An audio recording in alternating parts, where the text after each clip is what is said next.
Alcohol Beyond This Point podcast. This isn't two podcasters talking business. This is two business guys trying to podcast. So bear with me while we Tyler walks in with a table on his back saying, "I got the table you ordered, sir, and it's worse than the one we used to have," but he's insisting we use it. I don't think it's worse. So bear with me while I don't really know where to sit, and my mic stand is already in the best of times not great, so it's now he has don't it know how to use a mic stand.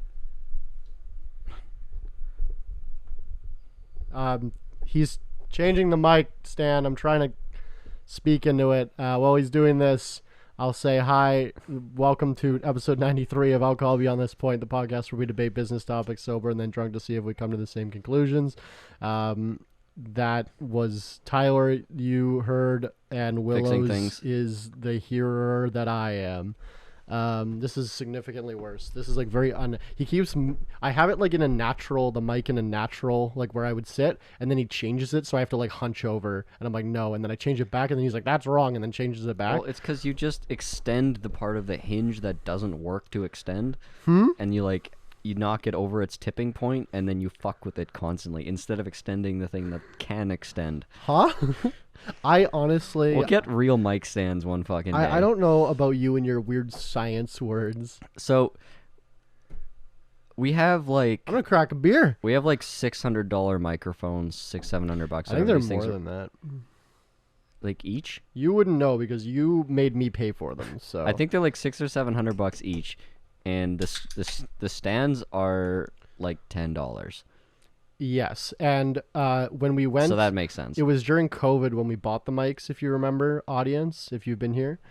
And so they couldn't get any mic stands at the store that we were at. We were at like a fancy music store. Like a proper music store. And they didn't have any of these mic stands. They were like on back order because like COVID supply chains. And so I say to you in front of the guy, like... oh, we'll just buy some on Amazon, and he goes into like a 5-minute rant on how that's a terrible idea and we're idiots if we're gonna buy Amazon mic stands, because he like was some nerd that was just like, he's like, the mics are too heavy, it's not gonna work. And like, to his credit, it doesn't work very well. Well, it only works this well because we doubled up the springs, and that's right, if the springs weren't doubled up, this thing would just hit the table. That's right. Where do we even get the other springs? Home Depot. You just get springs. Okay. Did you just show up with springs one day? Yeah. Yeah? Okay. I honestly don't. I do now, like, looking at it, I'm like, oh, yeah, of course, there's double the springs on there. I need more, though, for the bottom. Yeah. But, yeah, they're, like, heavier duty. Yeah, it's pretty good. Anyways, that's our rant about springs. So, brought to you by Big Spring. Springs Church? Rip.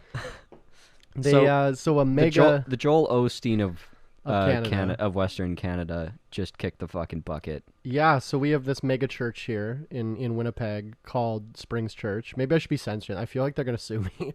I feel like he's dead now, so it doesn't matter. But anyway, they have 3 churches. Yeah, they're 4. They have like a mega church, but he is a fucking like, this guy is rich enough that he has a private jet, like a nice one. And for like Winnipeggers, like.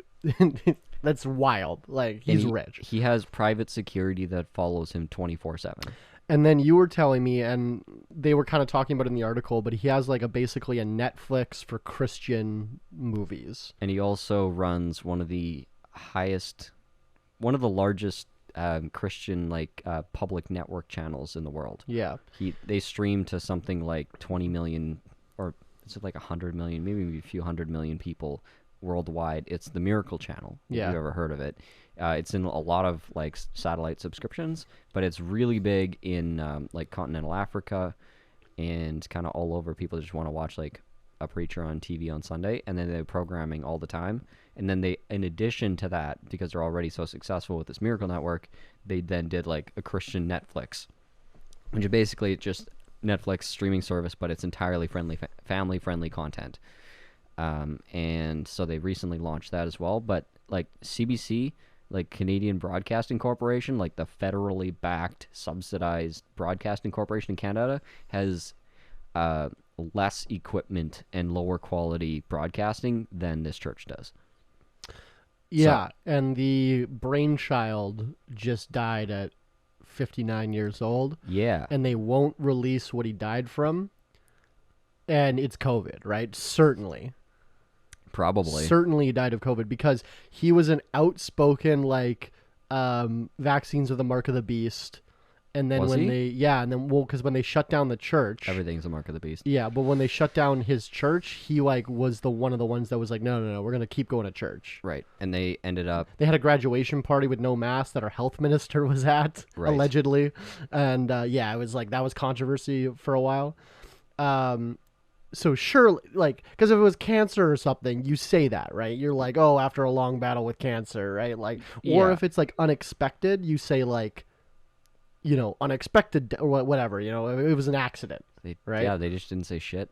But they don't say anything. And then apparently I saw on Twitter, somebody found their kids and like one of their teenage kids had tweeted like 2 days before that they're like, oh, pray for my father. He's like in the hospital. Yeah. Like, cause she used like the word illness or something. Right. But it seemed sudden. Yeah. He's an extremely like, fit-looking guy. He's like a Tony Robbins type of character. Yeah, he looked, and he's only 59, and he looked like he's one of those Christians that like takes like body, like really sanctity. Like I need to work out because God wants me to like be. Oh healthy yeah, like I've seen he was used to be a paramedic. Like the guy fucking takes care of himself. He has like a medical degree. When he's rich as fuck, like he can afford like nutritionists and shit. Probably allegedly, right? Like, we don't know the guy. I think he's got private chefs, and if he's got private security 24/7, a private jet, and 4 mansions, he probably has a chef. Surely he died of COVID. I think so. Yeah, which is something really sudden because. Yeah. Maybe I'm just being a dick, but it is what it is. I mean, that would be interesting. I don't like when people die, but I think it's like when Meatloaf, like a week before he died, was like, "I will never get the vaccine," and then he dies of COVID, and it's like, I forgot about Meatloaf. Yeah, like what do you expect, right? Yeah, I mean, I think I don't know if we've talked about this guy before, but like he's just like he's not good. Like anyone running a corporation that gigantic and like a literal cult of personality, like that's the first vibe I got when I walked into the place. And this is coming from a lifetime evangelical who was currently going to church at the time. I walked in, I'm like, this is weird. Because like you walk through the hallways of this gigantic church. There's like 3 Starbucks inside the church. They had a development of the city like specifically for it. It's like off a main road, and then they have like a concourse inside with like a Starbucks. And the road that leads into the church parking lot is like named after him. Yeah. Or his father. Yeah. And I think the original church was in Steinbach, started by his father, and then he took over the church and then blew it up. Okay. So he didn't start from zero. He started from a decently big church and then just turned it into a mega church. Let's talk about, we very often... The business of church. I was going to say, like, this is a business podcast. Do you think... Okay, so I'm going to maybe compare 2 things that are maybe... This is going to offend people, okay? Perfect. I'm in the business of alcohol, yeah? So one could make the argument that it's morally bad that I exploit people's need for drugs to make money. I make peace with it, like consenting adults and all that. I don't think this, but I could see. And it's not like consenting adults buying crystal meth. It's like, I like wine, and you can drink wine and be a totally healthy, functional person drinking wine. You can't be like a totally healthy, functional person with a meth problem. Anyway, more likely than not, there's maybe a handful of you out there, but it's, so, but one could make the argument that I kind of exploit people and their need for, they're addicted to alcohol, right? Yeah. I mean, they'd be assholes, but so maybe one of your customers is. Do you think that's the same thing with not churches, but making money off of religion? Because people have this need to, like for a lot of, like I've seen some of these like Joel Osteen broadcasts where they're literally like, God, they never say it because they don't want to ever get sued or anything like that, but they're basically saying, I have spoken to God, and he says if you don't send me a $50 check, then it's like you're going to go to hell, basically. And that's not verifiably a crime.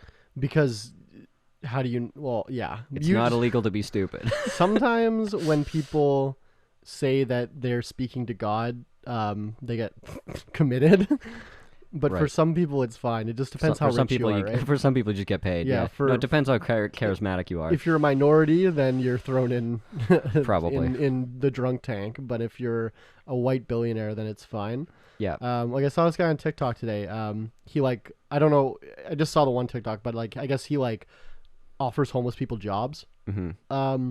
So he offers this homeless guy a job, and the homeless guy's like, because he has like this sign that says homeless, like anything helps, whatever, right? Yeah.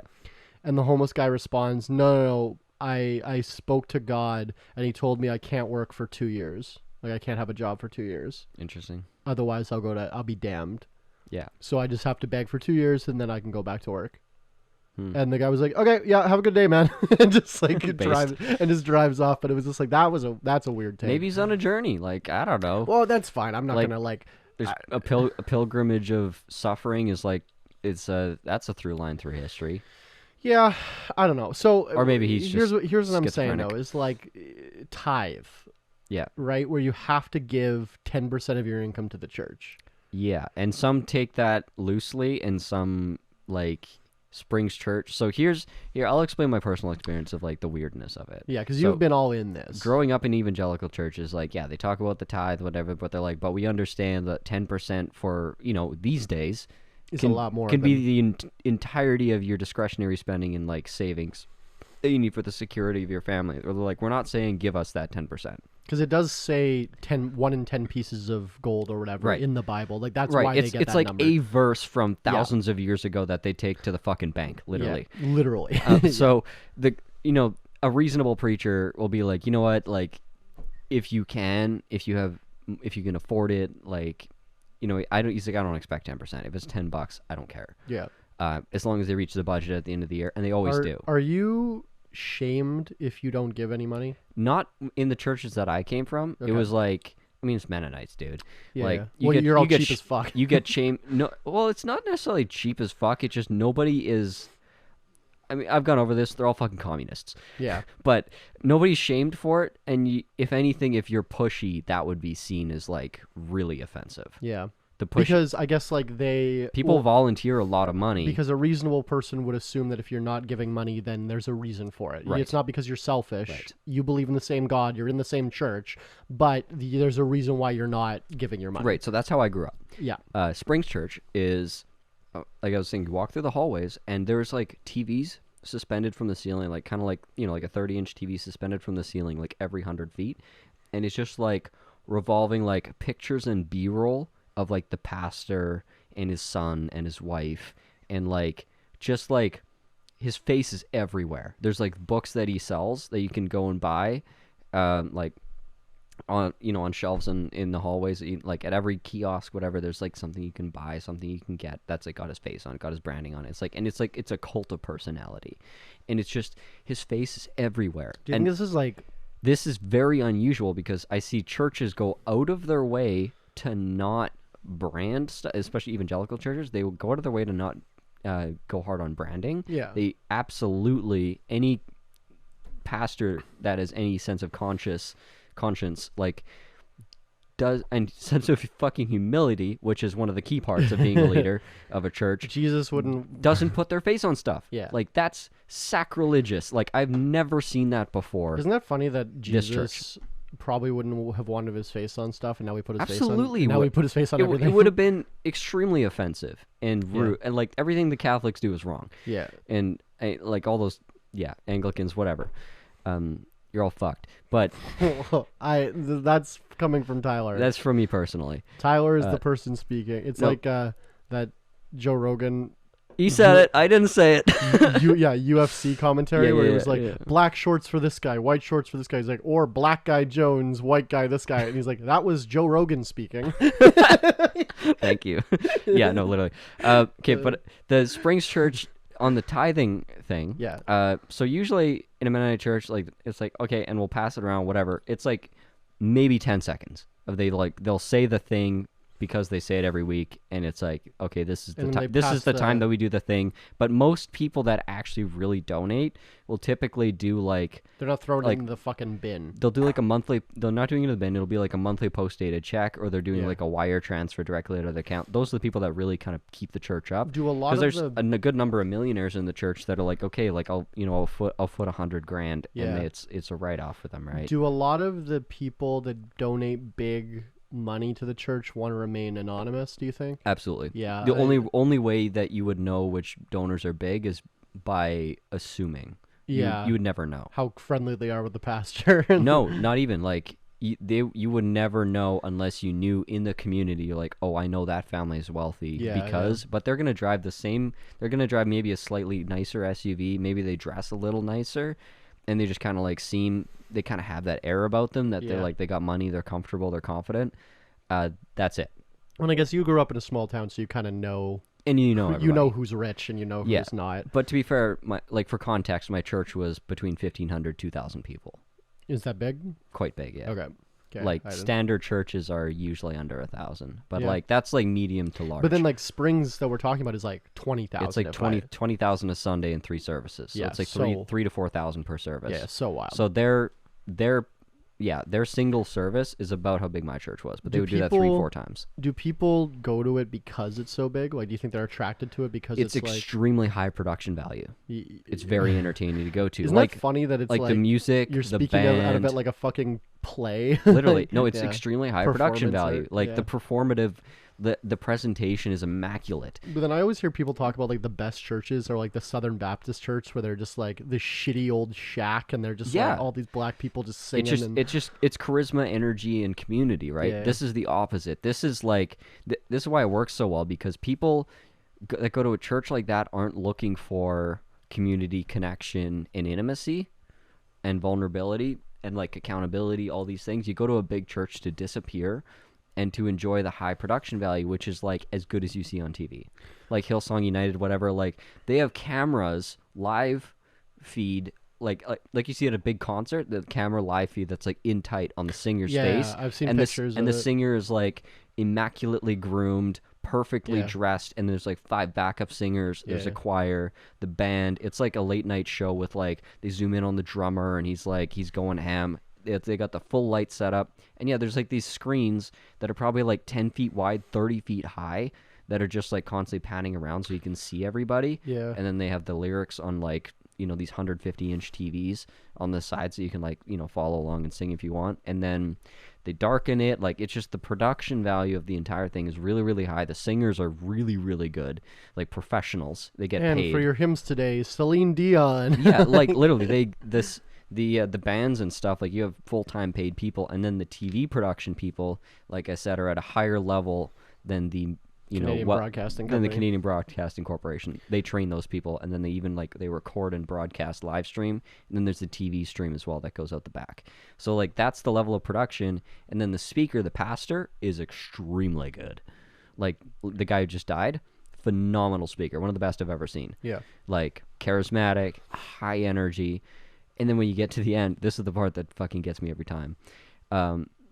The usual, we're going to hand the thing around, collect some cash, whatever. He spends fully 10 minutes asking for money. Wild. Think about how long that sales pitch is. It's a long sales pitch. That's a long sales pitch. Yeah. I could raise capital for a decent business in in half of that. of. He spends 10 minutes on the pitch, Yeah. and he's like, and you can fill out these cards, and it's like they hand debit machines around, and they have pre-auth forms Yeah. that you can get from the ushers Yeah. to fill out your banking information to get a So recurring do you subscription. personally believe that's predatory? Absolutely. I want to revisit this when we're drunk, but I think so. It was weird for someone who grew up in that kind of Christianity. Here's gonna be my argument, though.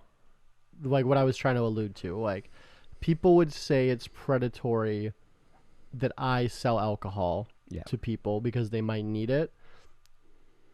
How is that not predatory in your mind? But it is 'Cause predatory. you're getting something out of it. Well, you're getting to go to heaven. Isn't that lit? Sure. So Well, because all these people believe in God, presumably. right, and they believe so in the, I think the nuance of the sales pitch is important. I just kind of glazed over that part, but he'll say things like, he believes in, like, you Google this, background search this yourself.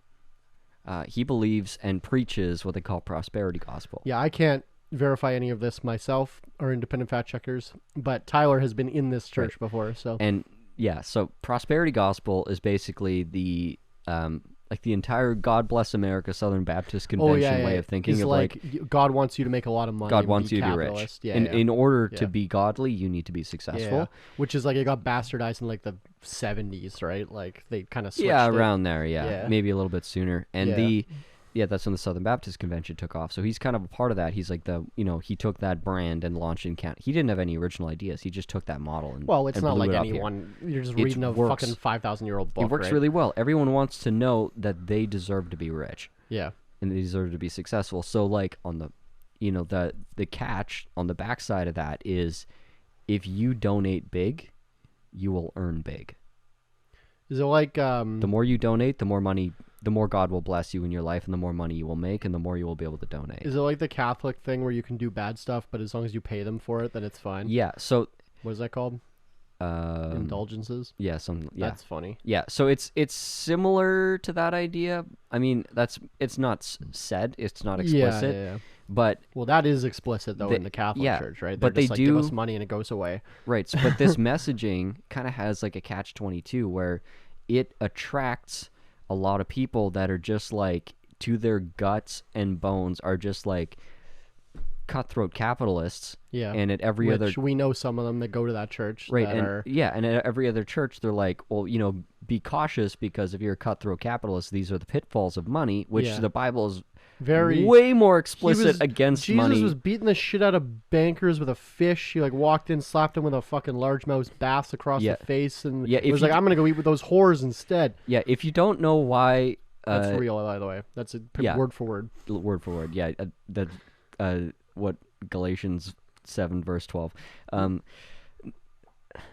It's completely the wrong Old Testament, but anyways, more like glands 24/7. Ezekiel Golfalations. Ezekiel 25:15. What is it? Also wrong testament, but the path of the righteous man is beset on all sides by the iniquity of the selfish and the tyranny of evil men. Blessed is he who in the name of charity and goodwill shepherds the weak through the valley of darkness, for he is truly his brother's keeper and the finder of lost children. And I will strike down upon thee with great vengeance and furious anger those who attempt to poison and destroy my brothers. And you will know my name is the Lord when I rain my vengeance upon thee. Yeah, that's what they say, yeah. Sorry, I blacked out there for a second. Was I talking? Yeah. Okay, sorry. What were you saying? So prosperity gospel is wrong on every level, and it comes from a very successful marketing campaign started by the Koch brothers. Like it? So I thought they were Jews. It doesn't matter. Okay, fine. They're awful people, and they made libertarianism bad. Before that, it was all good. Yeah, sure. So prosperity gospel is awful, and it's very predatory because it exactly mirrors all the messaging and psychology that we use to like sell seminars, where it's like, buy this and we'll make you rich. Well, that's what as you were describing it, that's kind of what I was getting in my mind, was like, that's exactly what charismatic. Like, you need to get you have the potential to be as rich as possible. Yeah. Because then you can give more to the church, and then God will love you more. Yeah. Is like, is like the same shit these like fake gurus say, where they're like, we're gonna get you rich because you deserve it, and it's like, the universe wants you to be rich, and it's like, we've both been involved in, we know people like that preach this. Like, that's all it is. Wake up in the morning and say their affirmations. Like, it's the exact same stuff. Yeah. Except it's tax exempt. And under the guise of holy blah blah blah, and like where you can tell the disingenuous nature of like I know what they say they believe is, because we have this prosperous church and we have all this money, God's blessed us with this money, and we're meant to enjoy it, like that we're supposed to enjoy the luxuries. In reality, what this means is like his wife, if like this is a genuine story I've heard from their staff. They got a hotel and they were doing like a speaking tour in some city. Like, let's say it was like Cincinnati, Ohio. It was like Toronto. It was some Canadian city. Okay. And they were at like the most expensive hotel in the city. Okay. And they get up to the room, and it was like a suite, like where Was it sweet? where fucking politicians go. And they get up to the suite, and she didn't like the view, and just fucking lost it. So they moved the city to... And just screamed at the staff until they like upgraded their suite to like something that was like facing the park, and then she was fine all of a sudden. Allegedly. We don't know if this is a real story. I know for sure it's real. Okay. It was like from a secretary of the church. Were you banging her? Not her, no. The smile on his face, if you're watching the video version of this podcast on youtube.com/VoteWillows, let me know if you think he's being genuine here. Continue. So, like, that's how she is. They have a luxury private jet. And this is allegedly, but almost certainly he had mistresses. Well, yeah. Like a bunch of them. Why would you want mistresses if you're and rich? paid them, like, hush money in the form of, like, gifts that were $10,000, $20,000. Tax-free, because it's all religious and money. It's all in the church money. Yeah. And for their kid's wedding, so for their son got married in the Fort Garry Hotel, which is, like, the nicest, bougiest kind of... Yeah. If not the nicest, bougiest, probably the most expensive. Yeah, probably. One of the most expensive hotels in our city, like old hotel. Haunted. Yeah, very. So they rented out like half the hotel for their guests in like all the rooms. They got like the biggest banquet room, and they did the wedding using church volunteers and church money. Love it. Like 6 figures of church money and probably like a few thousand hours of church volunteers. I thought like for his kid's wedding. Like that's a appropriation. That's of misappropriation of funds at the highest level. That's cult leader grifter shit. I thought that like if you don't do that for everyone's wedding, that's wrong. I thought churches had to be like run by a board. Like you can't just because that's how they get their tax exempt because they need to run like a charity. Yeah. I'm sure he has. Like it's not the same as a corporation where you can just appoint yourself on being the sole shareholder. Like it's not the same, I don't think. It's You not have to much have, like- different. Yeah. Okay. I think Great. I believe there is a board, but like They're all his people. it's probably like he's the chairman of the board Yeah. as well, and his wife is like the secretary, and his son is like the co-chair and whatever. Like I'm sure it's stacked. I don't know their corporate structure. Every time I just know that they like misappropriate funds for personal use to an egregious level that I'm sure Allegedly. they believe is fine. those are financial crimes. We are not alleging. No, it's not. It's none of it's illegal. Why He isn't can that pay illegal? himself whatever he wants. It's not illegal to like spend corporate. That's fiscal. What do you call it? I don't know if you can use church funds for your kid's wedding, but like I have. maybe it was his personal money and he paid it with money that he paid taxes on, like whatever. But still, like a guy that's a multi-millionaire on donations, it just bugs me. Like I have a fiduciary duty to my corporation to not. And the equivalent of that in a church is do God's will. But God doesn't exist, so It's whatever you say it It's is. whatever you say it is. Sure. Yeah. Which is why it's the top pick of grifters to start a religion. Do you think this guy thinks God is real? I think he probably believes it. If he doesn't believe it, or at the end, usually they believe it at the end. Well, everyone believes it at the end. True. If not like a genuine belief, I think what usually happens is it's a distortion of an original reality. Like you start off genuine, and then you find a lot of success, and they get lost along the way. Like I've said this all the time. It's like people that are really successful with like a cult of personality or like some big personal brand, or they're an author, they're a coach, or they're a celebrity, whatever, or even some kind of entrepreneur, they start off as genuinely good shit, usually, because we live in, like, I know there's a lot of like hand-me-downs and like free handouts that happen a lot with connections and family and whatever, but it is a meritocracy to a degree in capitalism. They get going successfully with a lot of merit, with a lot of gusto, with a lot of talent and genuine passion. At some time they start believing their own bullshit, and they get caught up in the success. Like, can you imagine having 10,000 people that are like doting over you and in love with your messaging and just like would do anything to get a minute of your time and FaceTime with you. Like that's kind of like the average. And then there's like people that are way more zealous, and then there's kind of the apathetic, but like the average is everyone loves you. That's the average. Now multiply that, not 10,000 is here. He's got 4 churches. Multiply that by 70, 80,000, 90,000 people. Then the online following, let's say another 80 to 100,000 really big fans that are digital and remote. Let's get digital. Roughly 250,000 people that fucking love you, and 10,000 of them would die for you. Yeah.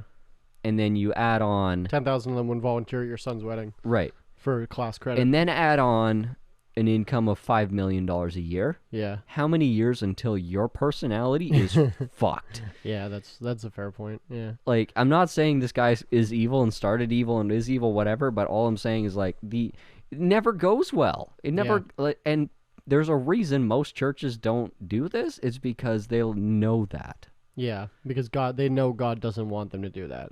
And they just know that it's like it's just common sense. Yeah. You look at that and you're like, common sense in the church? From 99% of them, yeah. There's hundreds of churches in the city. There's only one of him. Yeah, yeah. Was this like a household name in your church? Like, did people know about Springs Church? Oh yeah, everybody knows. Kind of talk about everybody it. Like, knows. It's like almost like a boogeyman kind of thing. Yeah. Yeah, that's interesting. A weird place to be. Yeah. So we'll go more into the business aspects of this, but we have to do our segment called He's the Shot Tesla Caller. of church. He's the Elon Musk of Christianity. I'm gonna okay, business idea. We run the Uber of churches. We have the Tyler and I don't know what that means. Tyler and I both have this thing where we hate when startups are like, we're gonna be the Uber of this or the Airbnb of that.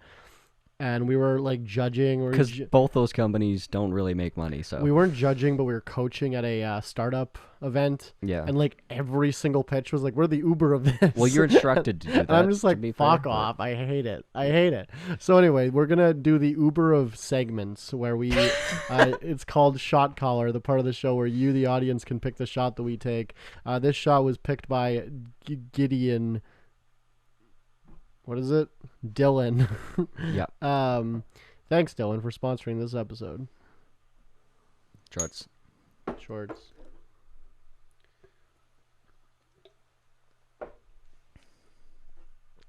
That wasn't so bad.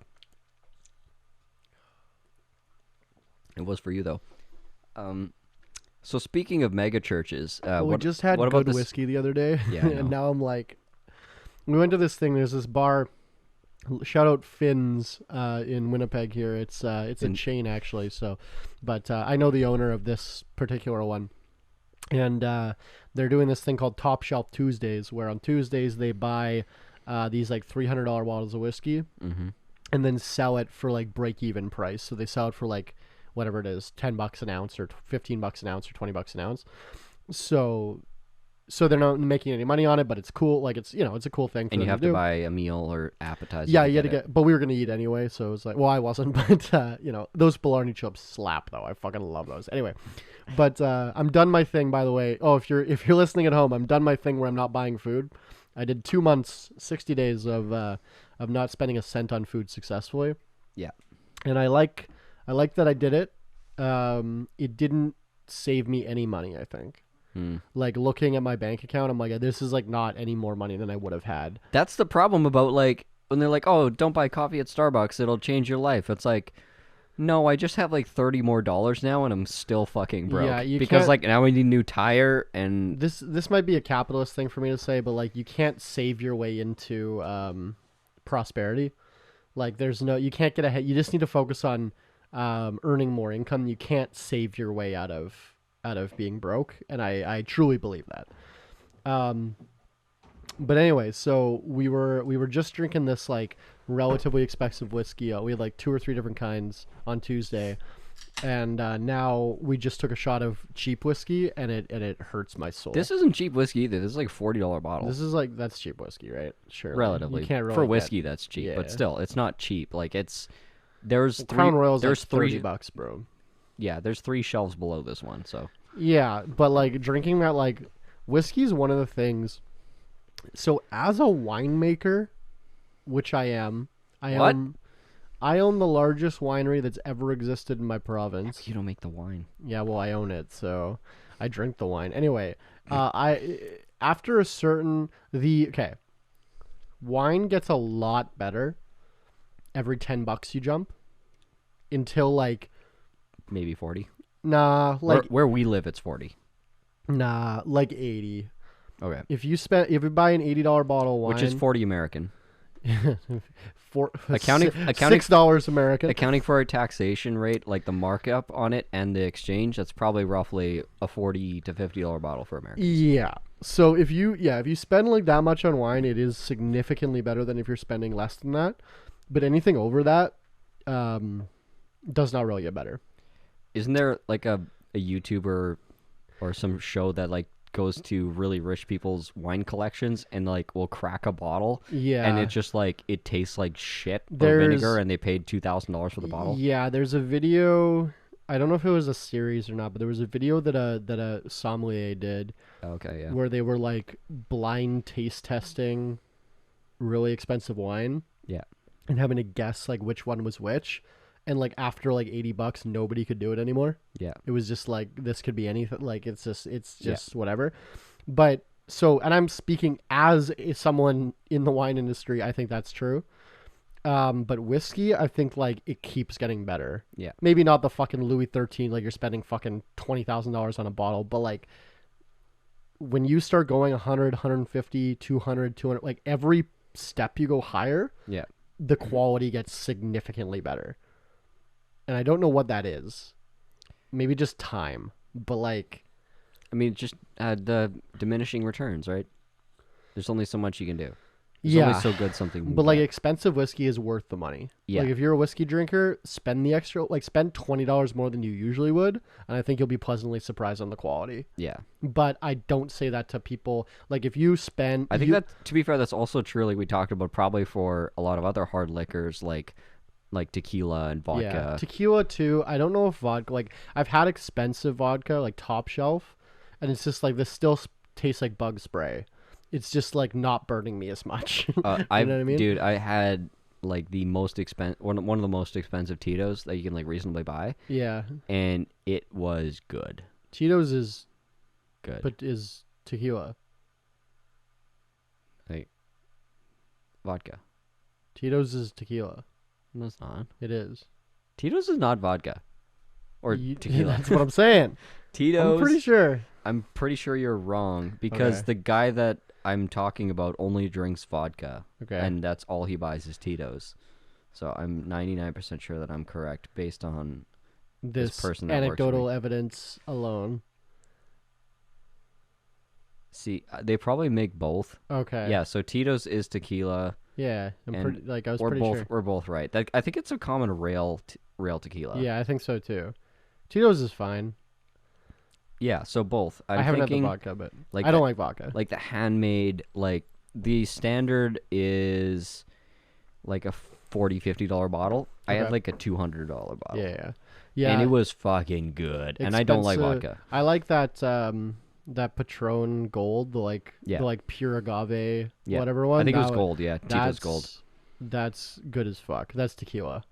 Yeah. I don't like vodka at all. Like I've had like $500 bottles of vodka, like from like a drug dealer at a house party, and that's like just whatever. flexing, and I'm like, this still tastes like bug spray. The best vodka just doesn't taste like anything. Well, that's the whole point, right? Yeah. Vodka's just not supposed to taste like anything. It's like, wow, I paid $300 for water. That gets me fucked. Because I like the taste of alcohol for the most part. Yeah, which is why I like whiskey. Yeah. And tequila. Yeah. Yeah. But just cheap shit. Hey, where was this conversation going? We were talking about religion and the monetizing it. Because I think that's a fascinating, that's got to be one of the biggest industries in the goddamn world. Speaking of cults, SBF, eh? He had a polygamous cult in a company money-purchased super mansion in the Bahamas. They spent $40 million of probably other people's money of customer funds to buy this mansion. So there's some fun conspiracy theory is that like all the big crypto exchanges and companies just are using the same like $20 billion. They're passing around money to pass audits and then Yeah. just passing them back. Yeah. Yeah. So which they totally could do because their books are opaque. And Well, what do you mean books? like there are actual What do you mean of books? Yeah, right. Because There are no books. I'm FTX's accountant. Yeah. What are you talking about? What is books? 'Kay, I have a Telegram channel. First of all, FTX doesn't have an accountant. Yeah. They have a in the metaverse accountant Yeah. who's well, yeah. Duh. apparently the largest accounting firm in the metaverse, but they only exist in the metaverse. They're not accounting firm in the real world. And they're like, This guy's naked wearing an Oculus Rift. yeah, in and his fucking basement. this company endorsed and backed and is like, yeah, they got good shit over there at FTX. Yeah. And when in real, they didn't even have a bookkeeper Yeah. at FTX. This is an exchange that didn't have an accounting department. They were doing accounting by like disappearing Telegram messages. Yeah, or like a Discord chat. Yeah. Yeah. So other rich people around SBF kind of got the sniff of this probably in the last year or two because he was spending big on politics. He was spending big on a lot of things. Second largest individual donor to the Democratic Party was FBS behind George Soros. Yeah, and sixth largest personal donor in politics in the U.S. Yeah. And people around him that knew better and understood the business were like, there's no way he has this level of liquidity. Yeah. It's not possible. Yeah. Because other rich people see your bullshit. No, they know. Yeah. They know what wealth is on paper, like Elon Musk wealth, but they know what liquidity is, which is like fucking Saudi Arabia, which is like, oh, what pocket did I put my fucking $1 million in? Versus like, I got $1 million on paper. Saudi Arabia, where you have to buy 18 Ferraris before you can buy the law Ferrari, so they just commission 18 Ferraris so they can buy the good one. Like, yeah, literally. It's fuck you money, and they just like leave them in a parking lot somewhere. Yeah. They don't even care. Yeah, they're in some garage. Yeah. He did not have the liquidity to do the things that he did, make the donations that he made, and start the foundations that he did. Like, he did not have the liquidity. It does not make sense. If the trend follows, which almost certainly what you see is like the very tip of the iceberg, like this crash, the spending, the stealing, like that's the tip of the iceberg. This has been happening since the beginning. Since 2019, which is like 4 years ago, by the way, guys. I'm sorry. God, we're getting old. Yeah, fuck it. He's been spending customer funds recklessly on whatever the fuck because he's like, it doesn't matter at the end because, you know, we're just going to grow. It's just going to get better. Like, I know what these people fucking say to themselves. And it's just customer funds spent on whatever the fuck they want to spend it on. And he's been misappropriating funds forever because if it's in the bank account, it's there to spend. And we know these people. You know who I'm talking about. Yep. They use the corporate account as their personal bank account and brag about it. And it's like, this is not how businesses run. And first of all, this is not how an exchange should be run because you know what? There's laws around how banks work. There's nothing around how a crypto exchange works. Exactly, yeah. So like the overarching conspiracy theory is it's like he's connected to the World Economic Forum and he's connected to the UN, he's connected to the Fed, he's connected to the Democratic Party and the Republican Party. FYI, he spent like $30 million on the Democratic Party, he spent like $24 million on the Republicans. So all you fucking Republicans who's like, oh, this is just like some left-wing plug that's George Soros's dick-sucking apprentice, like that's not what it is. They buy both sides, everyone buys both sides. Newsflash, I'm sorry to ruin your day. But he was basically taking customer funds, misappropriating, had no actual backbone of this business, and was just flying by night. And then all of a sudden it blew up in his face, and he's like shocked, which is how it always goes. Well, they're like, oh no, I got caught. 50% of his net worth was a coin that he created that had no value other than like. All these people think they're fucking invincible. So like the conspiracy theory is that he was doing this to, like he was spending money on Republicans, and his partner was spending money on Republicans. He was spending money on Democrats, but it was primarily, or it was most of the money was spent in primaries. You know what primaries are, right? It's just like Democrat versus Democrat or Republican versus Republican. That's where most of the money was spent. And he was spending it on candidates that were friendly to his agenda, which was to legitimize crypto exchanges, to like legislate on it, to have like an actual legal structure to it, which would have directly benefited FTX and Binance. They would have been like the only two that could basically pass the bar. The Binance guy, though, has been saying this guy, SPS, has been a fraud for a while. But it would have benefited both companies. Yeah. And the Binance guy kicking FTX down because they're shitty leaves... It was a Ponzi scheme. Yeah, leaves only Binance at the top, which is just to his benefit. So, like, this whole conversation is like Binance becomes the new Fed of the U.S. government, basically, but in crypto. And the legitimization of this is just to their benefit. So that's what he was spending money on. So if he could spend money to get legislation passed to make his thing an official thing so that people couldn't come in. Oh, thank you. It's been so long. I need this. If you're not watching this on YouTube, I pity the fool. If you're not watching the YouTube video, we haven't worn these in a while, but I just remembered about them because I'm about to get conspiracy. I'm not going to put my beer in here because it's too heavy. I have beer hats. So they're like the hats you can drink beer out of, like with a straw, but I've wrapped them in tinfoil. So we have these tinfoil hats. So this is the alcoholic's tinfoil hat. Yeah, so like we bring it out when we talk about conspiracies, and we haven't worn them in probably 30 episodes. But it's too long. It's been too long. So yeah, we are wearing our tinfoil hats here. So I'm gonna go even farther with this. Okay. So because of his ties with the World Economic Forum, the Democratic Party, right? For the dum-dums at home, what does World Economic Forum stand for? What do they want? Like, short as you can. They want... I actually don't know what their actual mission is. Globalized, the entire digitized control of currency. Yeah, they want the entire economy to be together, like the entire world economy. To be one cohesive unit under one unit or one board of power, lording over everyone's money. Yeah. So he has ties. FYI is already happening. And then, like, and this just blew my mind. New York Times just reported SPF was scheduled to do a talk like at the WEF or something at an event with like Zelensky is speaking. Yep. Then all this happens, obviously. Zelensky was supposed to be an early adopter of this. They just reported like 2 days ago he's still going to speak at it. Zelensky. Oh. No, SPF. Oh. Is still going to speak at this event. Oh, that'll be good. What? Anyway, but then people, so now why I'm wearing the hat is that, okay, so Zelensky, this whole war in Russia thing, the Democratic Party, it's all connected, right? And people saying they're washing money through the military spending. That's an aside. That's an aside. What I've been hearing, the whispers, is that he's a fall guy. Now, I'll make a judgment on this depending on how much jail time he gets, because I feel like he's going to get off. With like a slap on the wrist, right? Or he gets suicided. But like, he was like, this was orchestrated. Yeah. They're like, we're going to give you billions of dollars. You're going to kick it back, some of it, so we get paid. But you're going to have billions of dollars, and we're going to inflate you, and then it's going to be a Ponzi scheme, and you're going to go down, and you're going to have to, get in all this shit.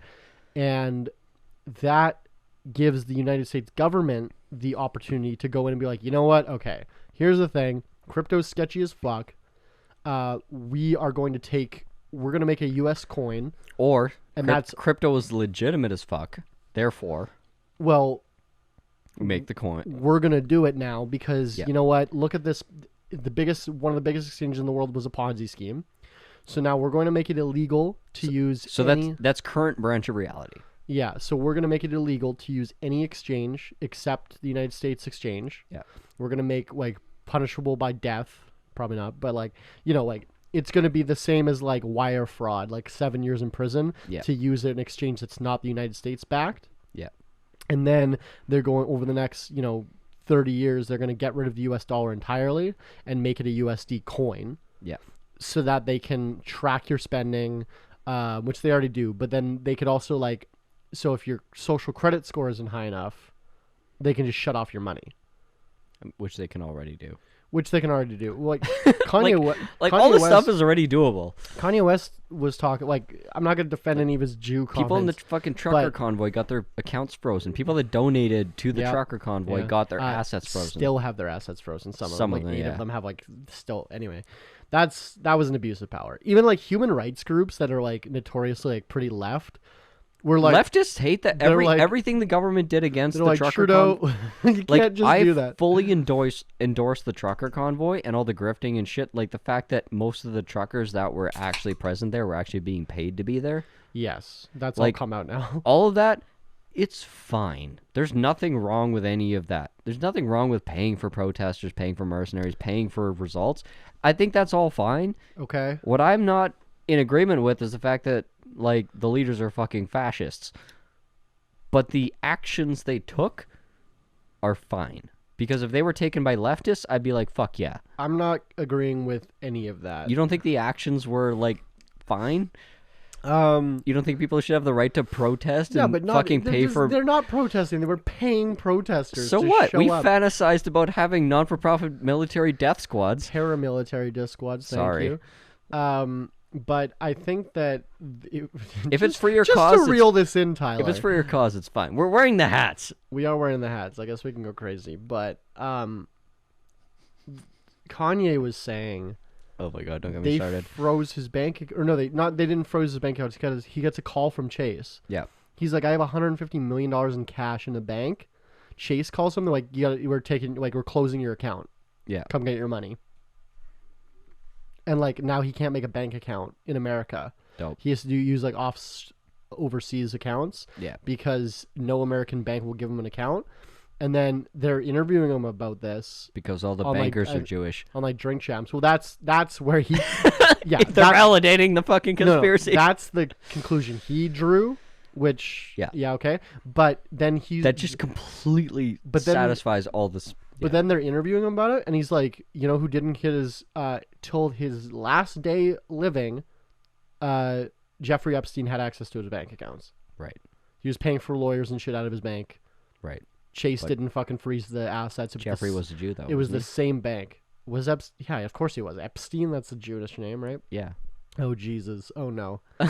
I know, that's the problem with a lot of this anti-Semitic shit is like there's enough there to validate it. Yeah. Even though the fact that like 99% of Jews are just as oppressed as everybody else. Well, they're like one of the most oppressed groups ever, right? Literally. There's just a handful of them. But the reason that they are great at banking. No, the reason why they're stereotypically bankers is because they were forced to be. Because they were forced to be. Because a banker was like, calling someone a banker was like a slur. No, because ursaries are you can't do in the Bible. Yeah. You can't charge people interest. Yeah. So the Christian like lords would like force Jews to do it, so they would go to hell to do the dirty and work, not them. Yeah. Like, and so the Jews got really good at banking. So the conspiracy theory is they got so good at banking they got revenge on the entire world. I just feel like I always say, like, I can't get 8 people together for a flag football game. There's no way I can get fucking 600 million Jews. Have you seen Israel? To cooperate. Yeah, I guess I have seen Israel. As you finish saying yeah, I guess I have seen Israel. I know. I hate it because it's fucked. I've heard hot mics from Israeli like intelligence. Like they're fucked. They're the worst people. No, but like leaked conversations and stuff where they're talking about like they're literally like, we're not even Jewish, and we get to. Like, no one can criticize us. Like, someone was asking... Because we fly the flag. There was, like, some interview where, like, someone was asking, like... It was, like, a new executive in this, like, group, this, like, whatever, intelligence agency. And he's, like, asking about, like, well, we can't just do that. Like, not that it's, like... It's not that it's, like, oh, we can't do that. That's against the law or it's terrible. It's, like, we can't do that. They're going to fucking... That's immoral. They're going to... No. He was, like, they're going to find out. Right. And U.S. is going to fucking cut ties with us. And then the older executive, like the more experienced one, was basically like, no. If they fall out, just pull the Jew card. Just call them anti-Semitic, and it goes away. Yeah. And it's like, this is real. This is like actually how they think. The state of Israel, not Jews. Right, I said they. Right, but they means the pieces of shit doing the war crimes that just so happen to be Jewish. Like, Well, being Jewish doesn't make you a war criminal. No, of course not. But there's a bunch of war criminals that are Jewish. And a lot of these people, there's a difference, and people don't understand that. A lot of these people know, and they use that to their advantage. Like, we just talked about this evangelical pastor, fucking Mr. Fontaine, and he did all this fucked up shit under the guise of this evangelical banner, but in reality, 99.9% of evangelicals can't relate to his beliefs. Because a lot of them are fucking communists, because it says in the Bible to you should not be a make communist. money. Like, yeah. It says you should be a communist, like in, well, I don't remember the verse, but you should read the whole thing and find it. It'll do you some good. Yeah, so... Anyways, tinfoil hat. So I think SBF... Wait, is SBF a Jew? He has curly hair. I think his family is. Oh, no. Right, exactly. Kanye's it all getting feeds. It all feeds. It's all together. Everything in his personal network completely feeds into the conspiracy. Yeah. So I hate. So here's my perspective on it. That we're joking mostly, by the way. We still have the hats on. We still have the tinfoil hats. So this makes me immune to the cancel culture. If anyone clipped this and they just see us right now, like, this is not, obviously we're not being serious. Can't use this against me in my next political campaign because I'm wearing the fucking hat. No, I cannot explain these tinfoil hat comments, and yes, I will be resigning as mayor. True, in advance.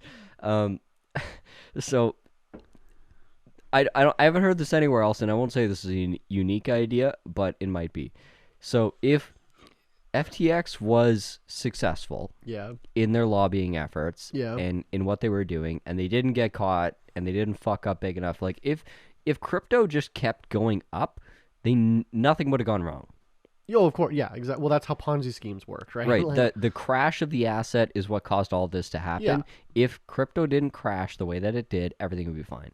You need to understand that, first of all. So the fact that it did, whatever...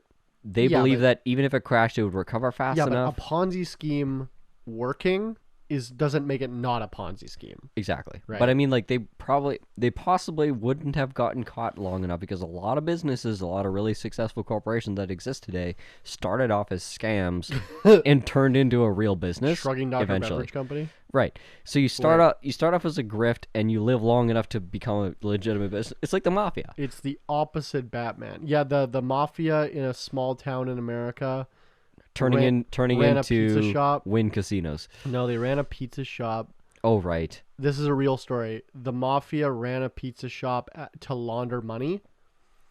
Because you need a paycheck, right? They say this on The Sopranos all the time. Like, you need a paycheck. Yeah. Otherwise, the government comes after you. Right. So, in The Sopranos, they had like construction. They call it no-show jobs. Yeah. Where you just have to. They're just like drinking and sitting around, smoking and tanning during the day. Because legally, you just have to be on site. You just have to show up, and then you get paid, right? So that was like. They would negotiate this with like these construction bosses, be like, okay, you have to give us like 8 no-show jobs and this much money. They're like, no, 6 no-show jobs and this way. And then, like, so that was all part of it. But like, I've known people in organized crime, like Hell's Angels, that are all say like, if you go to work every single day, the government never questions where your money came from. Right. Even if you're spending about like you buy a G-Wagon on a $60,000 salary. Right. If you leave the house and go to work 5 days a week, nobody ever thinks about where you got your money. Criminally, yeah. They never think about it because you go to work, you make money, even though like you live in above your means. It's like people do that all the time with debt and credit cards. And, like, people do. So that was it's funny, but like that was advice from a Hell's Angel. It's like if you're ever gonna do anything, it's like go to work every day. Yeah. And if you go to work every day, no one will ever question what you do. True. Or what you buy. And also, people will like you more because if you never go to work and you have a lot of money, people will hate you and be suspicious, and that applies to everyone, including authorities. But so... And your neighbors will hate you. Yeah. So, there's this mafia... This is a real story. I was just talking about this around, but this is real. There was this mafia in a small town America, so they made a pizza shop so that they could all have T4s. What do you call them in America? W2s? Something. Most of our audience is American, so thanks, Americans. I think W2s are the same as T4s here. The fucking form you get when you're an employee for your taxes. You need one of those to like not go to jail, right? Yeah. So they opened a pizza shop because they're Italians to make fake tax returns. and the pizza shop became so successful, they actually stopped doing organized crime because it was like, well, did you fucking get your protection money? He's like, no, I couldn't make collections. I had to work fucking 100 hours last week on the pizza shop because it's so busy. I'm just making dough in the back all day. And then they like sat down. They're like, oh, this is actually bringing in more money than it was. And they just switched, and now they're a legitimate pizza shop. Is this the one that went public and is worth a shitload on the stock exchange? No, I think you're thinking of the New Jersey deli. That was like turned out to be a scam. I'm so sad about that. That's where I thought this was going. No, it's shocking that a New Jersey deli is not on the stock market. There was a New Jersey deli that was doing $30,000 a year in sales that was worth like $150 million, like their market cap. Because they were another laundering scheme. And almost certainly. And then like when I learned about that story a few years ago, it hadn't come out yet, but the owner, but now it's come out. Like it was actually it was a scam. It was a scheme. Yeah. Which sucks, but because I thought that was hilarious. Because like a stock is worth what somebody will pay for it. Right. Right. So prove the crime.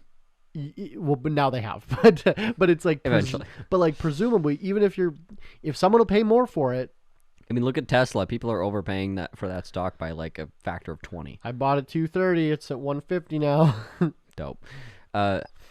So if SBF had basically, if he had succeeded, if crypto kept going up, if, the world didn't get fucked as it has, everything would have been fine. And eventually, I think he would have succeeded in legislating some kind of bill around crypto, legitimizing the idea and furthering like the World Economic Forum's like goals. Are you getting to they were going to be the Federal Reserve for crypto?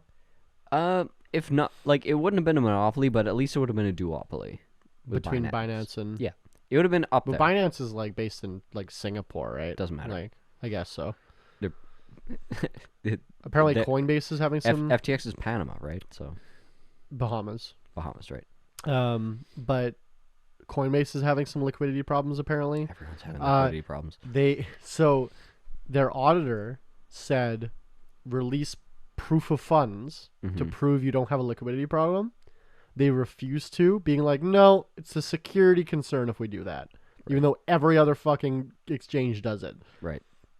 And that, like, on my stock Twitter, follow it if you scare, Drunk Dividends on Twitter. We were talking about that on there for a bit, where everyone immediately was like, yep, get your money out of Coinbase. Like, as soon as they were like, now there's a run, which is what started the FTX problem. Exactly. We're not doing proof of reserves. Oh, whoops. Okay. And then crypto.com, same thing. Apparently they, crypto, 20% of crypto.com's holdings is in Shiba Inu coin. Based. Which is a stupid It's a spin-off of Doge, isn't it? It's a spin-off. Well, okay, so it's not related to Doge at all. But Dogecoin was a coin that had, I think at its peak, had the third largest market cap behind Bitcoin and Ethereum. When Elon was like talking about it on Saturday Night Live. Yeah. That was like the peak of it. It was at like peaked at $1. Now it's at like 2 cents or something. Yeah. And we actually, Zach and I bought at like 1 cent and then cashed it at like 40 cents. Nice. Not enough. If I had done that with like $2,000, I would have been able to buy a house. Yeah. But I didn't want to risk it, right? Well, if I had bought Amazon, right? Whatever. But, so Doge, the developer, the guy who invented Dogecoin, said, I made it in an afternoon and I was trying to prove that cryptocurrency is dumb. Right. He's like, I don't believe in Bitcoin. I think it's a scam. I think it's a tulip. And cryptocurrency is stupid. And I'm going to prove how stupid it is by making a cryptocurrency in an afternoon. And he made it in his college dorm in an afternoon, and it became like the third largest cryptocurrency ever, worth literally $1 trillion. Which is literally everything that the crypto bros believe in. And so Shiba Inu coin was then a spin-off coin that was like trying to capitalize on Doge because it's like this Doge is a Shiba Inu, that dog. Yeah. So there was like trying to be like, I don't know if they're trying to be like people try to buy Doge and they see a different dog coin. They're like, oh yeah, that's the dog coin people are talking about. But so today. So it's like a post-ironic meme of a meme. But then in like 2022 November, like, so it's going to be 2023 in like a month, 20% of like the 6th largest crypto exchange's holdings is in fucking Shiba Inu coin. That's not good, right? Like, surely. I mean, but then if they sell off any of that to like get money, it crashes the coin. Yeah. Because they own so much of it, right? Like this is a fucking and then like 20% more of their net worth is in a coin that they created. Yeah. That we just learned from FTX coin. FTP coin, whatever. FTP, whatever it is. If you go bankrupt, if you start going bankrupt, the coin fucking crashes because you have no liquidity and you can't pay it, right? So it's like half of their fucking net worth is like in memes. The joke of this entire system is that it's not any different than the fiat system. No, I agree with you. It's no different, but they don't have any militaries backing their coins. Exactly, and that's the biggest. And here's something I just want to mention that we were talking about on the mastermind last week, that I just learned that Trudeau, our prime minister, sold off all our gold reserves. Yeah. In like 2018, just sold off 100%. Canada, the country, does not own a single bar of gold. We've sold it all off. They didn't have that much to begin with. I just thought that, I just thought it was interesting. It's like, why? You know, like just hold it. Like, why do you need the money? Like, yeah, they did. Well, they just sold it to China. They basically. super did need the money. But it was like a few $100 million. It was like a day's worth of spending. Like, it's like, I don't know. It was weird because the United States, even though they've gotten off of the gold standard, still have like the 2nd or 3rd highest reserves of gold in the world. Yeah, Fort Knox is still allegedly full. It might not be though. Who knows? Oh yeah, because this is my favorite thing about like the show Money Heist, where they're like, it could be full of gold. Maybe it's not, but the fact that it is or it isn't, you can't get in there anyway, so you can't tell us that it's not real. They have like fake bars of gold backing the Bank of France. Yeah. And they're like, either tell everyone we stole it or just pretend that it's real, and it doesn't make any difference either way as long as you don't sell it. Yeah, shout out Trax NYC. He's like the gold dealer that like inspired Uncut Gems. Uncut Gems? I had to, I'm sorry. He's a character. I really like him, but he'll go off on conspiracy rants all the time. But he is certain. He's like, I've been a gold dealer since I was like 15 years old, and he is convinced that the United States has like no gold, and because they sell these like gold certificates with like a number of like where your gold exists in a vault somewhere. And he's like, they're just lying. Like it's all made up. Tinfoil hat's like off for this one. Yeah. This has been proved. The U.S. Fed issues gold certificates for gold that they don't have. That's a tinfoil hat off comment, but I'm gonna put it back on. But he's convinced, and I've watched long videos of him. He's certain. He's like, I've worked in this industry, and I hear all the secrets. Yeah. And I meet all these people. He is certain, and that's his big thing is like, unless you have it in your hands, you don't have it. Yeah. And that's his. I think maybe it was him, or I might be getting confused with somebody else, but I know somebody that I like follow on TikTok that has like, they have $0 in the bank, literally zero. Every single time they get paid, and this is like someone who makes millions of dollars a year. Yeah. Every single time they get a paycheck or whatever, they immediately cash it into precious metals, but like physical, like they buy bars of gold. Yeah. And have it in a warehouse somewhere. And I like, it's scary when you hear people that are like lifetime gold dealers being like, never ever buy gold on an exchange. Yeah. And just have them hold it for you. Get that physical brick of gold. Yeah, because like, if shit goes sideways... That's scary as fuck, though. If shit goes sideways, where are you going to go? You going to go knock on their fucking door of the office that doesn't have any gold in it? Because we're all saying, like, and the whole point... Because, like, we all know money is fake, right? Yeah. We all know that legally a bank in Canada only has to have 20% of their deposits in cash. Yeah. That's public knowledge. We all know that. Banks... Like Bear Stearns went out of business. It's public knowledge, but most people don't know Bear Stearns went out of business when people started pulling their money out of it. Yeah. And they only had enough to cover, a certain amount of it, right? So, that is... So the reason FTX crashed is because they aren't afforded the government bailouts literally. and cushions that banks are allowed. Because banks get bailed out. Right? So if FTX would have gotten regulated, they probably would have been fine because then they would have been backed by the government. But then in which case they could never crash because the government. But then that's a whole nother conversation. We shouldn't be bailing out fucking banks. Fuck off. But we will. But when the average consumer, let's say, if they okay, let's say like one step above the average consumer that like understands how monetary system works, right? And then they understand money is fake.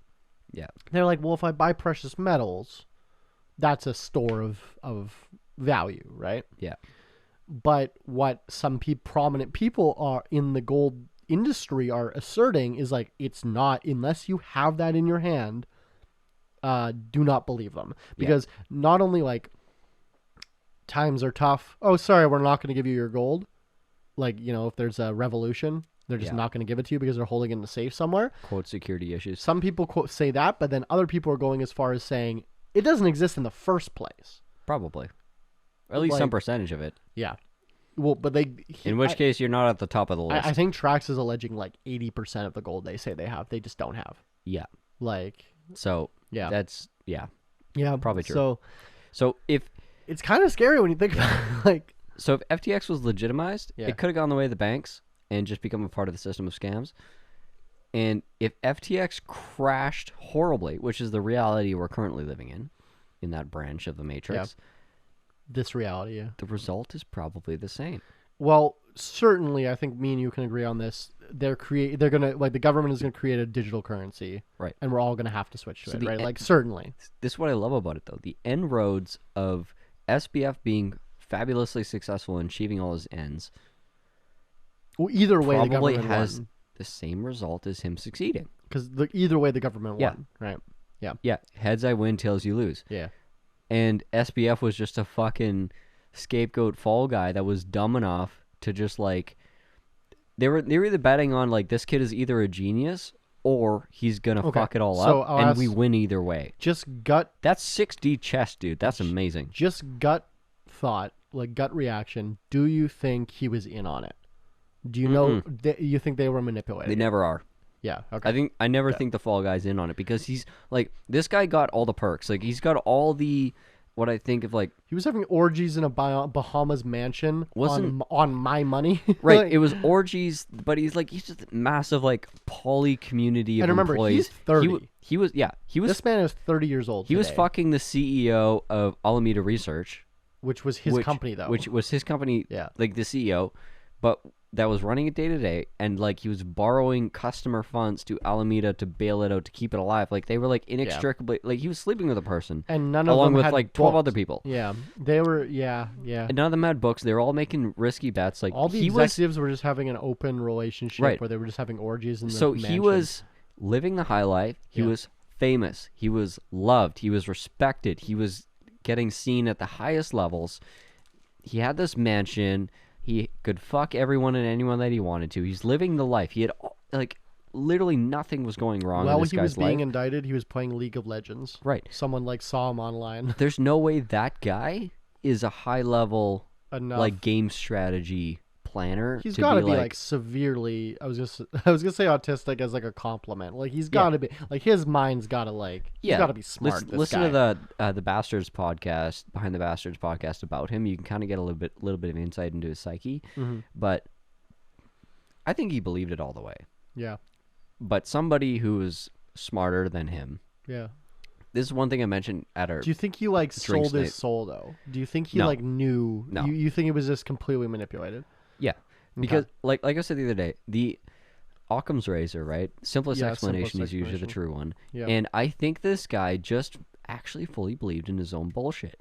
And those are the easiest people to manipulate. Is you just validate what they already believe in, and the people would be the powers that be, and you put them in the position to succeed or fail, in which either one benefits you, and you enable them and give them what they need. For example, though, how hard would it be for the CIA to put in $500 million into FTX under different wallets, so it looks like nothing. He has all this money from deposits because they knew he would manipulate it. It'd be a slow afternoon, right? So now we're talking, right? Because like that's where the conspiracies of like because he was kicking back a bunch to the Democratic Party. Not that much though. Sure, but like how much money did he have under management? Like, I don't want to know. Tens of billions, like. Yeah. Yeah. Yeah, he was like a single-digit percentage. Yeah. And that's campaign money, which is not really relevant to the power they wield. Yeah. $20 million is not even on the radar of the power they wield. But you know what it is? They wield trillions. But you know what it is? It's more of the kissing the ring.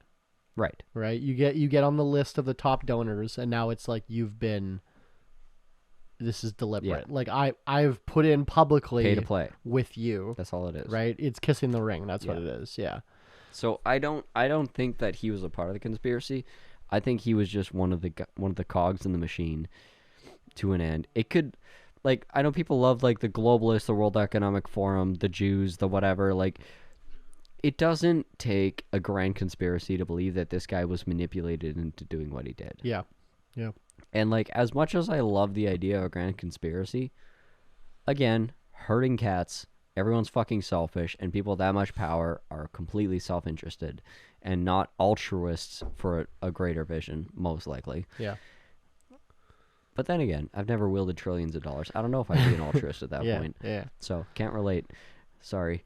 Yeah, But yeah, my take is it was a big psyop, and I think he was the fall guy. He was a figurehead, and the fact that he fucking fell on his face is pretty entertaining to everybody. And I think it's probably going to result in, like, a federal digital currency, because the U.S. is fucking losing right now. They're losing in every category. And do you think that's a good thing? I think it's just another... It's a thing. It's another thing that's happening on the road to the end. I haven't quoted, I don't think it's going to make a difference one way or the other. Like, the end of the U.S. regime is coming no matter what. Like, one way or the other, it's going to end into some big bloody fucking nasty battle. And I don't know. I don't think it makes... Maybe it's another notch in the belt. Maybe it means nothing at all. Who's to say? People think the end of the world was the 2008 financial housing crisis. I think the world, like, you know how the world was supposed to end with the Mayan calendar in 2012? I wish. Has your life felt the same since then? Maybe we did die. Since I was 5? No. My life has changed a lot. How old are you? You were 5 in 2012? Mayan calendar in 2000. I thought you said 2000, like the apocalypse in 2000. No, that was Y2K. Mayan calendar was 2012. Yeah. Right. I was 17. Yeah, no, I was 5. Yeah, okay, perfect. I'm 7 now. What? You think 2012 was 2 years ago? Wasn't it? We're going to cut this now. Tip of the week. Join the church. That's my tip. Tip of the week is... No, start a church. Oh, Never mind. Yeah. Sorry. Start religion. Get religion. Get religion. Actually, no. Okay. I rescind those two. Here's my tip of the week. Read the Bible. Actually read it. It's a good business book. The Indians love Mein Kampf as business advice. You can't call them that anymore. People that live in India? India's a place? Indians love Mein Kampf as a business book. Yeah, it's the number one selling business book in India is Mein Kampf. That's a real fact. Yeah. Yeah. Sorry. The Bible. Because my roommate tried on to that buy level, Mein but America. Kampf on Amazon as as a prop in a video. Yeah. And he bought it, and then Amazon immediately started recommending him a bunch of like weird business books. And no. Like... Amazon started recommending him Confederate flags and nightstick. Right. Like a beating stick that cops carry, and like a fucking Confederate flag. After buying Mein Kampf. Rip. He's like, it fucked my algorithm for months. Love it. It's just like Nazi shit. Love it. Well, I mean, right-wing conservative Christian stuff. Got him. My business tip, or just no, I guess just general tip of the week. Just the tip. I've gotten a lot of satisfaction recently out of taking like 15 minutes and deep diving into something that actually has my interest that week. Okay. So, for example, this SBF thing, I shouldn't say 15 minutes. It's probably been closer to like an hour or two. But I've read like several articles that were like several thousand words and just kind of like, I didn't read them fully. I skimmed a lot, but I like actually fully read sections of stuff. Like, I know this is revolutionary in this day and age. Don't just read the fucking headlines. If you have something that you're really interested in or something that really bugs you or upsets you, actually read the shit. Dive into it. And then, like, if you're using Google, you're probably going to get really biased results. But, like, if you're using Tor or some of these other browsers, really search a topic that you're looking into. You see a headline, read the thing. Yahoo. Search the idea. Ask Jeeves. Bing. Who? Search the thing and go down to, like, the second page, God forbid, and read on the shit that you're actually making decisions about in your life. Look on Truth Social. Right. That's where the truth is. Literally, it's in the name. It's in the name. I think that's some other company slogan. No, that's that's EA Sports. It's in the name. Wait. Right. Rough. I think there's a lot of people out there that just, like, you just kind of cruise through because your media ecosystem validates what you already believe. Echo chamber. Right. You have the echo chamber working for you. It helps. It literally will make you feel less depressed. Within your echo chamber, if you see something, actually investigate it and see what's behind it and understand it. And you'll be like, oh, that's why I believe in what I believe. It'll make you feel better because just being validated in the echo chamber, while it might feel nice in the moment, you still have the thoughts in the back of your mind like, maybe I'm wrong. Yeah, fucking read stuff. It's very satisfying, especially to revalidate things that you already believe, but also to understand things that maybe you didn't completely fully believe before. And if you want a tinfoil hat, you can go to our store at Vote Willows. No, at shrugdoc.com. We're selling. Yeah, DM me. Literally just DM. It'll happen. Thanks. Yeah, that's my advice for listening. What do you think about quick before we finish? What do you think about Qatar banning alcohol 2 days before the World Cup started? Based. Thank you for listening. Stream Alcohol Beyond This Point podcast. If you're listening anywhere where you can leave a comment, tell us where you're listening from. I really appreciate it. Their sinner's doomed to hell. In Qatar, they're gonna go to hell. Alcohol Beyond This Point podcast. This isn't two podcasters talking business. This is two business guys trying to podcast.